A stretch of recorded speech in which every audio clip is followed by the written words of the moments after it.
Oke, Bismillahirrahmanirrahim. Assalamualaikum warahmatullahi wabarakatuh.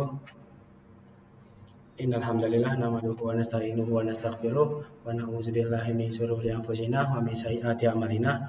May yahdihillahu fala mudilla lahu wa may yudlil fala hadiyalah. Asyhadu an la ilaha illallah wahdahu la syarikalah wa asyhadu anna Muhammadan abduhu wa rasuluh. La nabiyya wa la rasula ba'da amma ba'du. Oke, selamat datang di kelas bootcamp CCNA, event dari IDN Boarding School. Perkenalkan, nama saya Ihsan Syarif. Saya siswa SMK IDN Boarding School yang kelas 12, dan jurusan saya itu teknik komputer jaringan. Oke, jadi saya akan membagi dua video. Nah, ini menjadi video pertama, dan pembahasan video pertama itu akan dimulai dengan network fundamental dan dilanjut OSI layer. Apa itu OSI layer dan macam-macam OSI, dan dilanjut dengan konfigurasi dasar Cisco, dan terakhir ada bab switching, yang dimana bab switching ini adalah materi pokok dari record yang pertama ini. Jadi di recordan kedua saya akan langsung menuju ke pembahasan routing dari CCNA. Oke, di pembahasan kali ini switching ada dimulai dengan VLAN dulu, perkenalan VLAN, dan yang kedua ada interVLAN, apa itu interVLAN dan apa fungsinya. Yang dilanjut dengan trunk atau trunking, fungsi dari trunking dan cara konfigurasinya, dan dilanjutkan dengan multi-layer switch atau biasanya dipanggil MLS ya, disingkatnya, dan dilanjut dengan pembahasan virtual trunking protocol atau biasanya disebut FTP, dan yang selanjutnya ada pembahasan Ether channel, dan berikutnya ada spanning tree protocol. Apa itu spanning tree protocol dan apa macam-macamnya, dan yang terakhir ada DHCP VLAN. Bagaimana switch itu, bagaimana laptop akan mendapat IP address otomatis dari switch. Oke, kita langsung masuk ke bab pertama, yaitu network fundamental. Nah, network fundamental atau dasar dari jaringan. Jaringan itu merupakan sekumpulan perangkat jaringan atau bisa dipanggil network device yang saling berhubungan dengan perangkat end host atau perangkat terakhir, dan bertujuan agar seluruh perangkat dapat bertukar informasi dari satu perangkat dengan perangkat yang lainnya. Komponen-komponen dari network dalam pembentukan jaringannya ada 3. Yang pertama ada network device, yang artinya perangkat jaringan. Contoh dari network device itu yang pertama ada router, ada switch, dan yang terakhir ada hub. Yang kedua dari komponen-komponen pembentukan jaringan juga ada end host ya. End host ini perangkat-perangkat yang biasanya kita gunakan dalam sehari-hari, seperti mobile, phone, dan laptop, ada PC, dan lain-lain. Dan yang ketiga, dalam pembentukan jaringan juga ada interconnection atau penghubung antar network device menuju end host. Contoh dari interconnection ya, yang pertama ada konektor, ada NIC, dan ada alat media transisi. Media transisi itu ada banyak seperti fiber optik, fast Ethernet, Giga Ethernet, dan wireless pun menjadi salah satu media transisi dari pembentukan jaringan. Oke, lanjut ke macam-macam skala jaringan. Jadi macam-macam skala jaringan itu dibagi menjadi 3. Yang pertama ada local area network, dan yang kedua ada metropolitan area network yang biasanya disingkat menjadi MAN. Dan yang skala jaringan yang paling besar yaitu WAN atau panjangan dari Wide Area Network. Kita masuk dulu pembahasan local area network ya. Local area network adalah salah satu bentuk jaringan dengan skala yang sederhana atau skala yang kecil, yang biasanya digunakan di dalam suatu gedung, suatu perumahan itu, dan sekolah. Bisa dikatakan dia memakai LAN juga. Dan LAN ini atau local area network ini alat penghubungnya itu menggunakan kabel UTP. Biasanya yang paling familiar dari UTP ini adalah RJ45 ya, karena itu sering sekali kita dapatkan RJ45 di rumah ataupun di sekolah-sekolah ataupun di kantor pasti ada. Lanjut ke Metropolitan Area Network. Metropolitan Area Network atau biasanya disingkat MAN merupakan skala jaringan dalam bentuk yang lebih besar dari LAN, yang dikatakan sebagai kumpulan LAN dalam suatu wilayah atau satu area, yang dapat dikatakan pada jaringan antar gedung.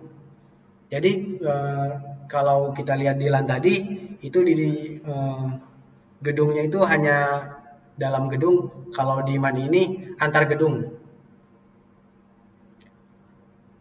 Untuk media alat penghubungnya dari MAN ini menggunakan kabel dan juga bisa digunakan pakai nirkabel. Lanjut ke Wide Area Network ya, atau singkatan dari WAN. WAN ini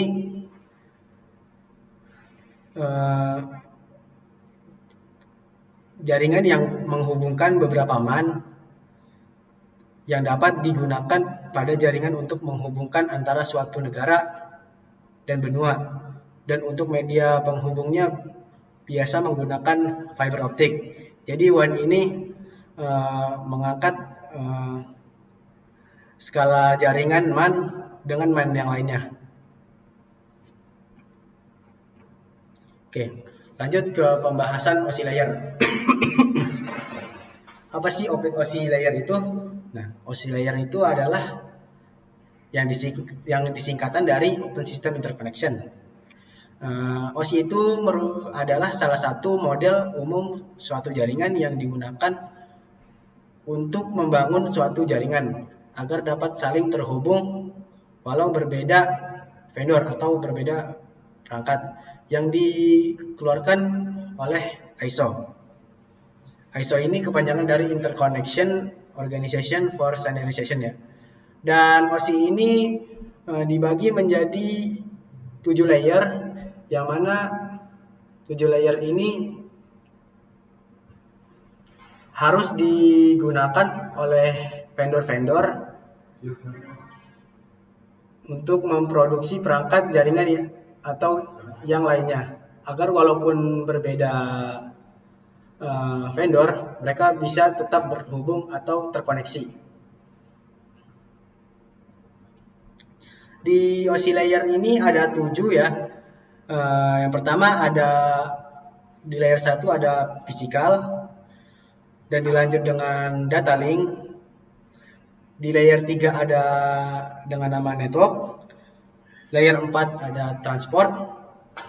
Layer 5 itu session. Dan layer 6 itu presentation. Dan terakhir dari layer itu ada application. Tetapi sebagai seorang jaringan atau networkers, kita hanya perlu memahami 3 layer saja. Yang pertama itu ada physical, dan yang kedua ada data link, dan yang 3 network. Hanya itu saja ya yang kita pahami untuk menjadi networkers. Oke. Kita bahas satu persatu untuk layernya ya. Yang pertama ada layer 1 physical. Layer ini difungsikan sebagai media transmisi untuk mendefinisikan alat transmisi jaringan dengan satuan data unit bit. Jadi di layer 1 ini satuannya itu menggunakan data unit bit. Data unitnya bit. Untuk pengalamatan dari layer 1 ini menggunakan binary. Dan layer 1 ini kita ambil contoh alat perangkatnya itu hub, yang mana perangkat tersebut hanya bisa membroadcast data informasi saja ke semua port yang terhubung dengannya. Lanjut ke layer kedua. Layer 2 itu data link. Layer ini berperan penting di OSI layer karena fungsinya itu menentukan bit data tadi dan dikelompokkan menjadi satu format, dan formatnya itu disebut dengan frame. Layer ini akan dikirimkan sesuai dengan MAC yang mana saja. Ia akan melihat tabel MAC address-nya. Untuk perangkat di layer 2 ini kita bisa ambil contoh seperti switch ataupun bridge yang ia bisa mengirim data pada network yang sama, berbeda dengan router nanti. Selanjutnya layer 3 ya. Layer 3 ini fungsi utamanya itu menyediakan fungsi routing yang dapat dikirim keluar dari segmen network lokal menuju network yang berbeda. Pengalamatan dari layer 3 ini ia menggunakan IP address, berbeda dengan layer 2. Layer 2 menggunakan MAC address untuk pengalamatannya. Kita ambil contoh layer 3 ini. Perangkatnya itu seperti router maupun MLS. MLS ini juga bisa dikatakan 2 layer ya. Yang pertama dia bisa menjadi layer 2 maupun dia bergerak di layer 3 juga. Kita bisa melihat table routing layer ini. Layer 1 ada physical namanya, data unitnya itu menggunakan bit, dengan pengalamatannya itu binary. Contoh perangkat dari layer 1 ini hub. Layer 2 namanya data link. Data unit yang dipakai itu frame, dan dengan pengalamatan MAC address. Perangkatnya kita ambil contoh switch ataupun MLS juga bisa. Layer 3 network. Data unitnya itu menggunakan paket dengan pengalamatan IP address, pengalamatannya IP address. Contoh dari layer 3 ini itu router. Lanjut ke lab berikutnya, itu ada network device. Pengertian network device.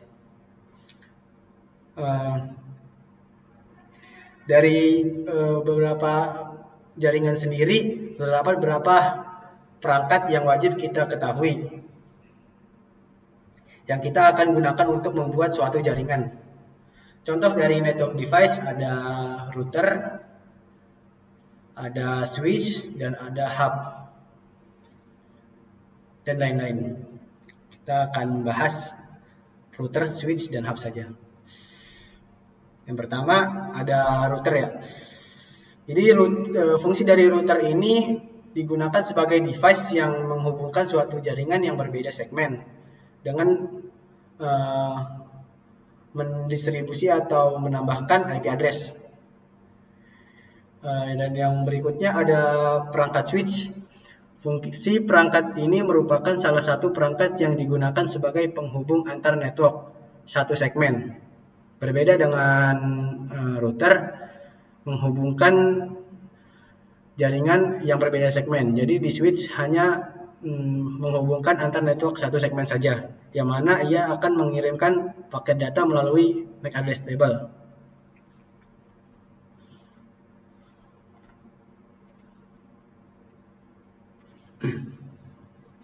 Lanjut ke perangkat MLS atau multi-layer switch.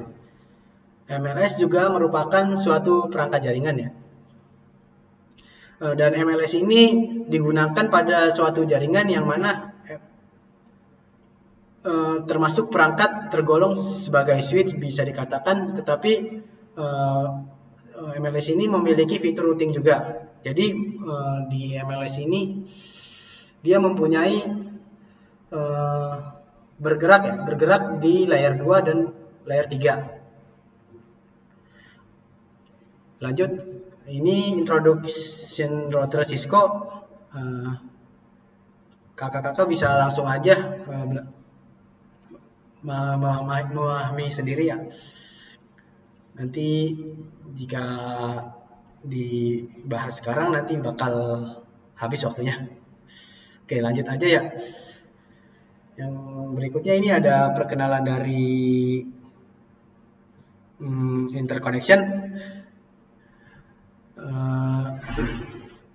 Untuk penghubungan device. Jadi interconnection ini untuk menghubungkan device satu ke device lainnya. Nah, kita bisa ngelihat nih ada RJ45, itu kan sangat familiar sekali ya di. Lanjut ke ada RJ11 dan ada Fast Ethernet, Giga Ethernet, dan Ethernet. Oke, langsung aja ya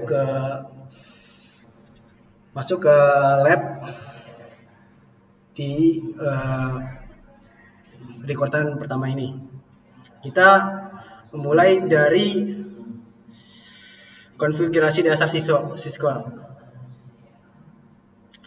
Kita pahami dulu dari dalam CLI Cisco terdapat beberapa username, mode atau hak akses pada router ataupun switch yang dibagi menjadi 3. Yang pertama itu ada user mode yang ditandai dengan V terbalik ya kiri, atau biasanya kalau di MTK itu angka makan gitu ya. Pada mode ini kita tidak dapat melakukan konfigurasi apapun. Lanjut ke privilege mode yang ditandai dengan pagar. Nah, di mode ini kita hanya dapat melihat konfigurasi dengan tidak dapat menambahkan konfigurasi. Jadi di mode ini kita cuma bisa melihat routing table dari router ataupun Cisco-nya. Jadi dia tidak bisa menambahkan konfigurasi yang untuk di dalam perangkat itu. Nah, yang selanjutnya mode yang 3 tuh ada global config yang ditandai dengan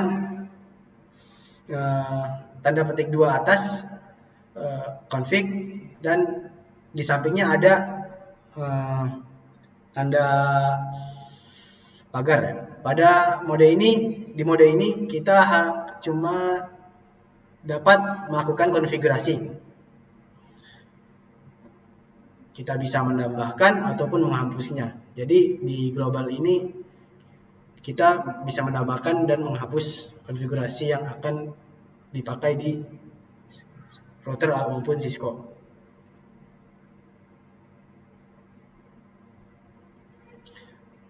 Lanjut saja ya, kita langsung buka paket tracer. Jadi selama bootcamp kali ini saya akan menggunakan Cisco Packet Tracer untuk labnya. Oke.